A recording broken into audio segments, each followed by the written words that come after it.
Covering. So the front sight covers the target rather than the target being there. Okay.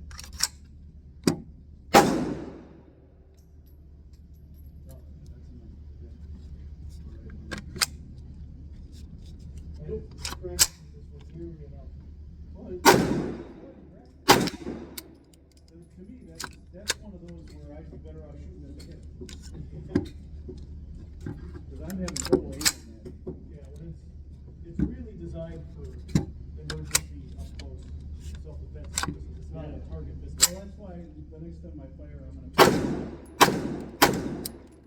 I'll hit him off from the hip. I bet I'm more accurate that way, too. Could be.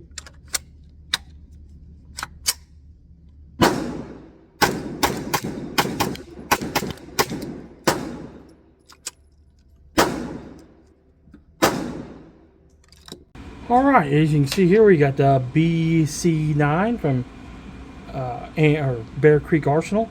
Bear Creek did send this pistola out to the channel for testing and all this and that, and got a slight problem. You'll see in the footage of shooting, the first couple mags out of this thing was great, loving it. I just needed to set the RMR up correctly. Now I did put this hand stop on there. Yes, I know it does not fit, but I put it on there for safety purposes because I don't want to put my hand out too far. And I got the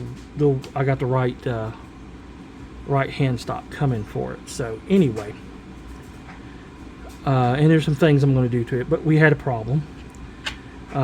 If you know what this is the problem. Now you can see that it does have the marks right there where it was the come on, as you can see, there's the two marks. It's not dimpled for the two set screws that are right here. This right here does two things. It helps eject the cartridges, and it stops the magazine from traveling too far up. This fell out of the gun, which was disappointing to say the least. Other than that, the thing ran like a scalded dog, which is great. So we're going to go ahead and disassemble the gun and look at it and make sure that we don't have any other problems. Now, this is one of those things where you're going to have the gun snob people, or the snobs who say that budget stuff, that nice budget guns. Now a lot of other people got these, so that budget guns are a problem because, well, that's way too small, because they're cheap. And this is simply we're going to find out here what it is. Is it a quality control issue? Is it a you know, what's the issue with it? So I just took this apart and I don't remember what size everything was. I should tell you something, huh? It's called CRS. When you get old enough, not CRS firearms, but CRS, can't remember crap.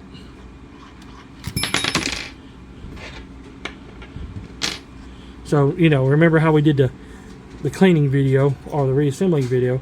You pull this off, there's your recoil spring, and you got your screw in because you got a basic AR9 lower. And here's the thing, because I didn't have my wrench for this screw, I could have swapped out my lower of my 380 that I had with me, my AR 380, and went ahead and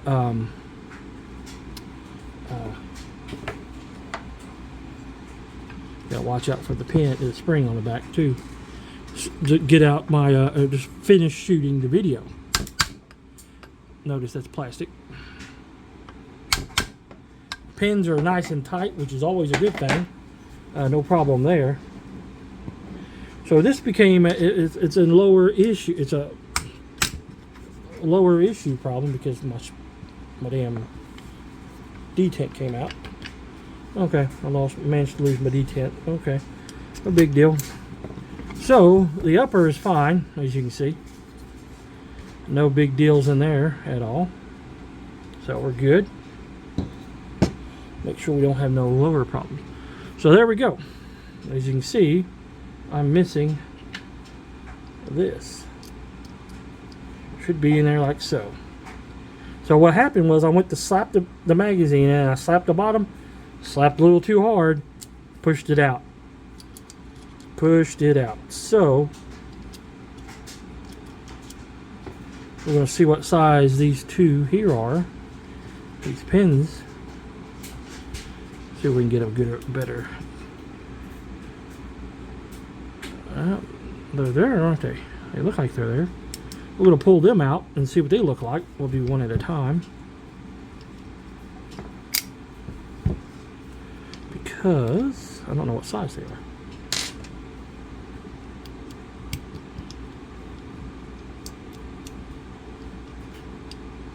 They're loose. Because this is the wrong size. Really loose. So they do got the little you know, School American Riflemen just talked about having tapered pins, or a little taper there. So that groove's supposed to groove on there, but they were loose. Now, in all fairness, this is a bufferless AR setup. Now, after shooting the first mag, there's no Loctite on these whatsoever.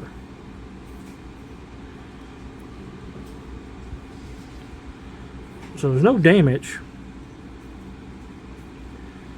So I thought about, well, should I go ahead and call them, make a big old complaint about it? No. They sent the gun to me for out of their kindness. And this is something about quality control that it seems that a lot of companies have problems with. Not just Bear Creek, but Colt has the same problem. BCM, Black Rain Ordnance, Daniel Defense, BCM, who else? Ruger, Smith & Wesson. I know for a fact on Smith & Wesson I've dealt a couple of their guns. Anderson, all those AR manufacturers, or anybody who manufactures stuff like this, things like this is going to happen. This was simple. I didn't check it. I should have checked it. I checked the hand guards, and I found two loose on that. But we're going to do some other changes to this too. But yeah, this is a simple fix. I don't know if I'm going to put a couple dimples in there. Maybe I will. Because basically what happened is just, it seems like this could be a little bit thicker, at least on the bottom part here, because that's a lot of movement back and forth.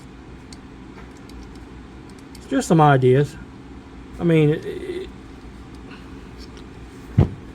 dimple these, make the bottom a little bit thicker, and then you can, or shim it, and then go from there and get a better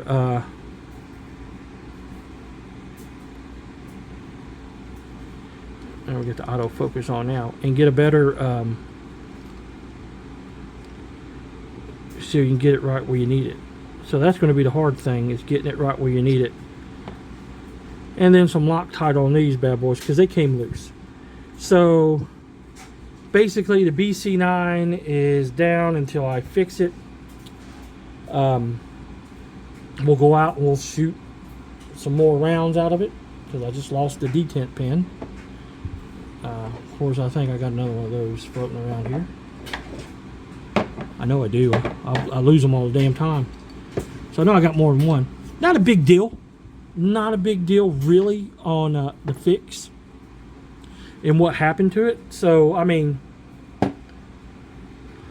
hey, they need to know these things too. If they don't know that these things happen, how they'll know that, hey, we might have a problem here. We need to check this, or we need to go with quality control and get with them and have them, hey, start checking these, make sure they're in there right. Because this is just a regular AR9 lower. So this is, you know, their 45, their 10 millimeter lowers are the same. This is the same lower other than Bear Creek made it. Like the PSA and some of the other ones in the Ballistic Advantage ones that I have. So anyway, here's the video of the first shots. That'll be a separate video because it worked out fine the first mag through it, but the second and third wasn't. And of course, again, this is a blowback design, so this gun's going to have a little bit of problem. This might not have been a problem if it was just a regular buffered AR instead of being bufferless. So a little bit more vibration, lesson learned, and I'll guarantee you if you got a Bear Creek, you'll check it now. And I'm even going to check this one too. Because I'm here, might as well check it, right? Make sure it's nice and tight if I get the right one. So I was just disappointed because, as you can see in the video, that one's a little too big. This gun was running great. I mean, I was shooting it left and right. So yeah, that one's nice and tight. So all right, it must have been made on a Friday or a Monday, right? That's what I used to say when I worked on cars. Hey, look, anybody that mass produce anything, you're gonna have some issues occasionally. This is not a big issue. It's just something that could have easily been taken care of. And hell, for all I know, this might have been so this is not a ding against the gun. They were just loose, and it probably because the gun's bufferless. That's a lot of vibration, you know, when you got a bufferless gun. So anyway, here's the range video. Here we go.